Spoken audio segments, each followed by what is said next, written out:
So, until you get your sea legs, why don't you co-teach your classes with Alan? Well, that's ridiculous, my goodness.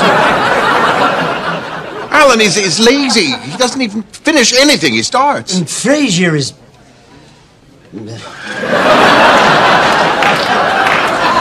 The Frasier reboot confirms Martin's earlier insight into Frasier's life in Chicago. After over a decade in Seattle, Frasier chose to leave at the end of the original series. Originally, he intended to head to San Francisco for a TV hosting job but ended up prioritizing his love life over that career opportunity, ultimately finding a similar job in Chicago. Now, back in Boston, Frasier embarks on a fresh chapter in his life with a redefined perspective. With greater financial resources, he directs his focus toward what truly matters, strengthening his relationship with his son, Freddie, and pursuing a more meaningful career. Frasier has led an exceptionally privileged life, and his ability to move to Boston without financial concerns underscores this fact. However, this wealth comes with its own set of trade-offs, as Martin wisely cautioned him about 3 decades ago. In the episode First Class, Frasier tells Alan how his initial vision for the Dr. Crane show was to genuinely assist people, but over time, it transformed into a superficial talk show focused on gimmicks, something he deeply regrets. This regret led him to leave the job, despite the high salary it offered, and it's also why he has no desire to revisit that period during his time at Harvard. Frasier's predicament could have been avoided if he had only heeded Martin's advice from Season 1, Episode 9, Selling Out.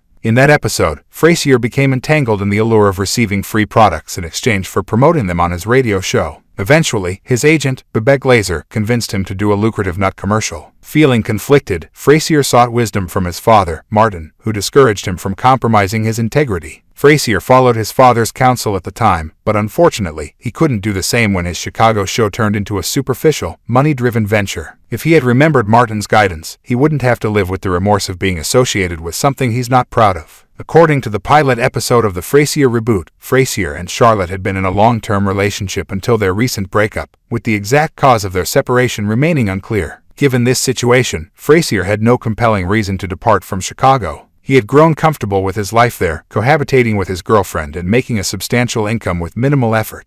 This made it challenging for him to leave behind Dr. Crane, as he was hesitant to disrupt the life he had constructed in the Windy City. With the absence of both Martin and Niles, there was no one to offer him a candid assessment of his show's reality. So there you have it all. What do you think about this revelation? Share your thoughts in the comments. And if you have been following my channel, then you know I do videos like Ending Explain, Breakdown, Theories, Clues and Predictions of your favorite TV shows. Just subscribe to my channel and enjoy. I will see you next.